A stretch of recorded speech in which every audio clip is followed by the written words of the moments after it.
इब्रानियों के नाम पत्र अध्याय 1। ईश्वर हमसे अपने पुत्र द्वारा बोला है। प्राचीन काल में ईश्वर बारंबार और विविध रूपों में हमारे पुरखों से नबियों द्वारा बोला था। अब अंत में वह हमसे पुत्र द्वारा बोला है। उसने उस पुत्र के द्वारा समस्त विश्व की सृष्टि की और उसी को सब कुछ का उत्तराधिकारी नियुक्त किया है। वह पुत्र अपने पिता की महिमा का प्रतिबिंब और उसके तत्व का प्रतिरूप है। वह पुत्र अपने शक्तिशाली शब्द द्वारा समस्त सृष्टि को बनाए रखता है। उसने हमारे पापों का प्रायश्चित किया और अब वह सर्वशक्तिमान ईश्वर के दाहिने विराजमान है।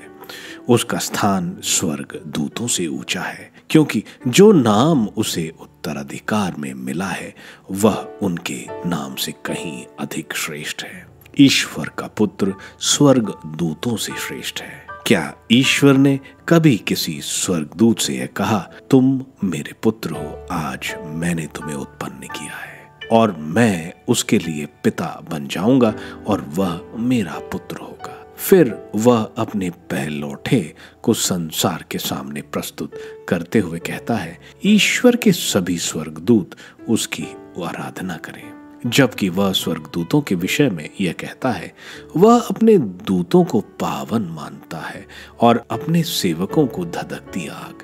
किंतु पुत्र के विषय में ईश्वर, तुम्हारा सिंहासन युग युगों तक बना रहता है और उसका राजदंड न्याय का अधिकार दंड है। तुमने न्याय का पक्ष लेकर अन्याय से बैर किया है, इसलिए ईश्वर, तुम्हारे ईश्वर ने तुमको साथियों के ऊपर बैठाकर आनंद के तेल से तुम्हारा अभिषेक किया है।